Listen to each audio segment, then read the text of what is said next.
Benassin, bonjour. Bonjour. Vous êtes le PDG d'Inter Parfums, spécialiste de la création et commercialisation de parfums et de cosmétiques. On va parler avec vous de Oui. votre exercice 2007 et des perspectives. Sur l'exercice 2007, on rappelle le chiffre d'affaires progressé de 12% à 242 millions d'euros et le résultat net de 8%. Qu'est-ce qui a été pour vous cette année 2007? Ça a été une année d'abord de nombreux lancements? En fait, pas tellement. 2008 est très chargé, mais 2007 l'était assez peu. Après une année 2006 très forte. En 2007, on avait un lancement important sur Paul Smith en fin d'année. On avait le démarrage de Roxy Quicksilver avec un premier jus Roxy. Mais en réalité, c'est une année un peu de transition, comme on l'avait dit, et c'est d'ailleurs pour ça que la progression n'est pas excessive. Donc oui, que la progression des résultats nets ne soit pas au niveau de celle du chiffre d'affaires, ce qu'on attend en général. Elle n'était pas loin, mais on avait un effet filial, puisqu'on a créé 4 filiales sur l'année qui ont démarré en janvier-février leur activité. Et en réalité, le chiffre d'affaires filial n'est pas encore aussi rentable qu'il sera dans le futur.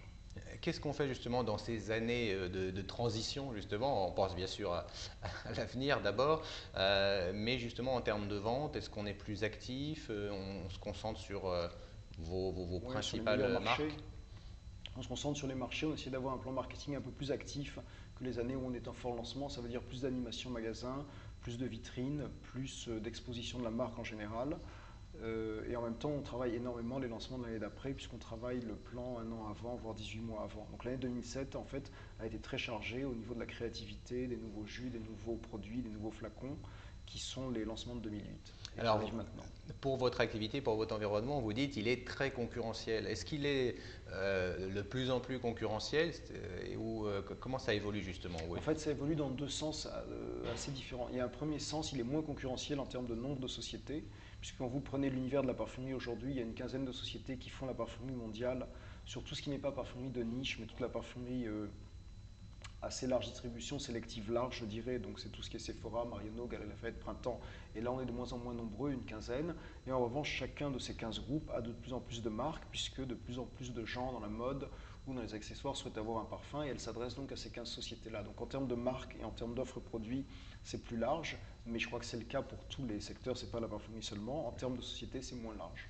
Est-ce que justement le coût de lancement d'un parfum reste à des niveaux élevés? On se souvient d'il y a quelques années, ça restait cher, hein, un lancement de parfum. Comment évolue justement comment évoluent ces coûts de lancement? Alors en fait, les coûts de lancement évoluent aussi selon la façon dont vous lancez mondialement. Donc si vous vous centrez sur quelques pays, Europe de l'Ouest ou Asie ou Amérique du Sud, c'est moins coûteux puisqu'il y a moins de marchés et on peut avoir un lancement avec quelques dizaines de millions d'euros. Si on veut un lancement très large, mondialisé et tout marché, évidemment, on va arriver à 100 millions d'euros, voire plus.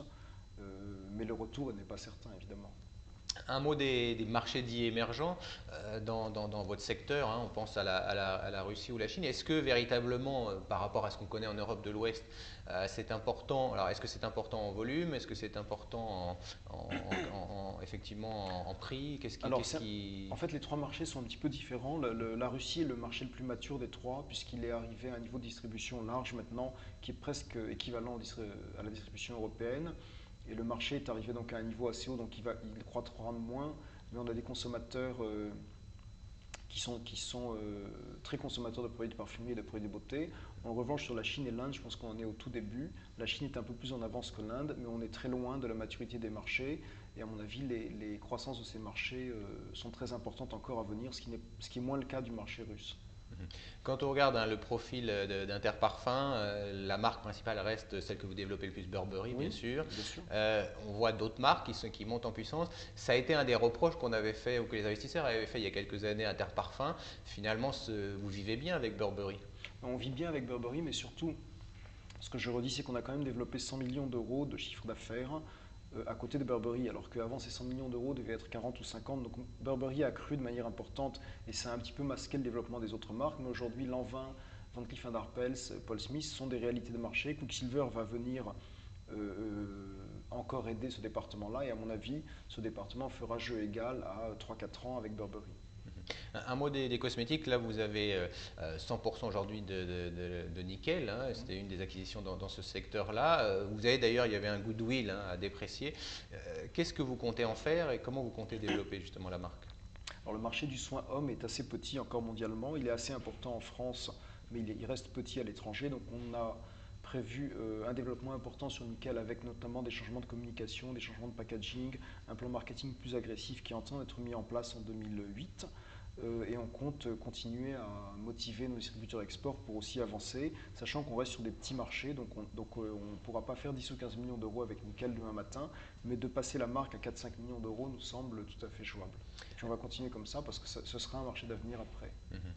Du côté toujours des parfums, Van Cleef & Arpels, vous dites que l'intégration est compliquée, vous le dites vous-même. Oui, Qu'est-ce qui se passe exactement? Non, ce qui s'est passé, c'est qu'on a eu un niveau de stock très bas quand on a démarré Van Cleef en janvier et que le temps de mettre en place un niveau de stock plus haut, c'est à peu près 4 à 5 mois du fait des contraintes de l'industrie.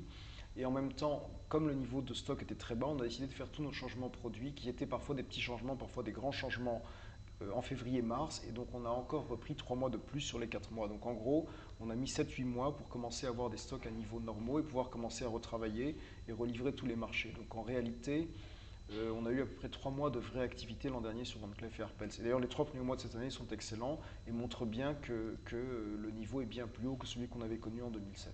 Un point important aussi dans votre activité, c'est la partie distribution. Les filiales européennes, vous êtes en train de mettre en place. Ça y est, elles le sont. Vous dites, bon, au Royaume-Uni, c'est plus compliqué peut-être qu'ailleurs? Ça l'était au début parce que la marque était un peu en perte. Burberry Parfum, curieusement, à ce qu'on pouvait penser, était un peu en perte de vitesse au Royaume-Uni, alors qu'elle était en forte augmentation et progression partout sur Terre. Au Royaume-Uni, on avait vraiment un souci à la suite du lancement Burberry London, donc ça a été un peu plus compliqué que prévu, ça a été un peu plus lent, mais aujourd'hui on est en bonne position. D'ailleurs, le lancement The Beat qui s'est fait il y a quelques semaines maintenant a de très bons retours partout sur Terre, et Royaume-Uni inclus. Du côté des perspectives en 2008, vous dites, malgré ce qui se passe sur les devises, Oui. 260 millions d'euros de chiffre d'affaires, effectivement, les questions de devises, comment vous les traitez chez Interparfums? Ben on peut pas faire grand-chose, hein. Quand le dollar baisse, il baisse. Alors on peut couvrir au fur et à mesure, c'est ce qui est fait toute la facturation, mais si le dollar va à 1,70 ou à 1,80, on aura du 1,80 2 à 3 mois après qu'il le soit. Donc ça va se répercuter. Le seul moyen, c'est d'augmenter ses prix publics au fur et à mesure, mais on ne peut jamais augmenter autant que le dollar ne baisse. Donc on est pénalisé. Et essayer de réduire un petit peu le coût du PNL quand le dollar est très bas. C'est ce qu'on a fait cette année. C'est pour ça d'ailleurs qu'on sort des résultats tout à fait corrects, alors qu'ils auraient dû être moins bons si on n'avait pas traité l'effet devise au fur et à mesure.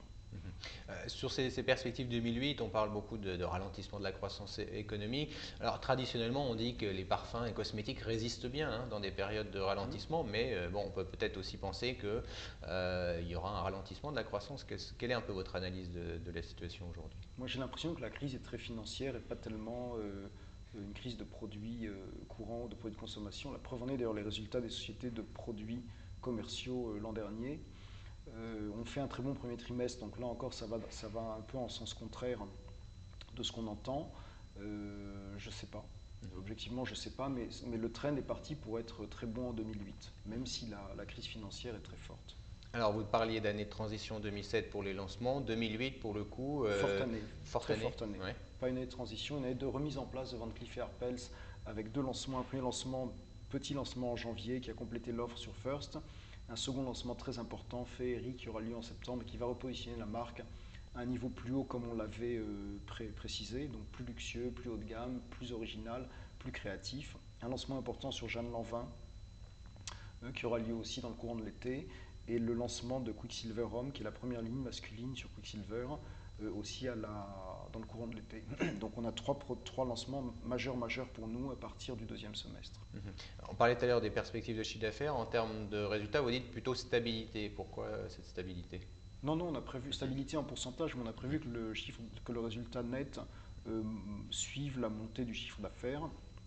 Néanmoins stabilité parce qu'il y a un effet dollar qui est très pénalisant et que l'an dernier le dollar nous a fait un manque à gagner de 4 à 5 millions d'euros et on est parti pour le refaire cette année vu ce qui se passe sur le marché d'échange. En conclusion, la bourse, vous la connaissez maintenant depuis de nombreuses années. Vous avez connu ces soubresauts, vous, finalement, oui, compte tenu de votre introduction.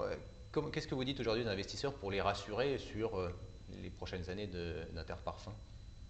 Que Interparfums va bien, que si on prend le track record d'Interparfums sur 10 ans, il est excellent avec toutes les années en croissance de chiffre d'affaires et de profit, voire presque toutes les années à plus que 10. Je n'ai plus en tête les montants exacts, mais je pense qu'on était là à plus que 10 en moyenne certainement. et chaque année qu'on a un plan de route très fort, qu'on est au plus fort de notre forme depuis que la société existe, du fait du portefeuille de marque, du fait de la qualité des lancements, du fait des produits, et qu'on a pris un tournant vers du plus de luxe à venir, qui à mon avis est la tendance des marchés. Donc je pense qu'on accompagne bien la demande consommateur. Merci beaucoup Philippe Benassin d'avoir été avec nous, PDG d'Interparfums. Merci.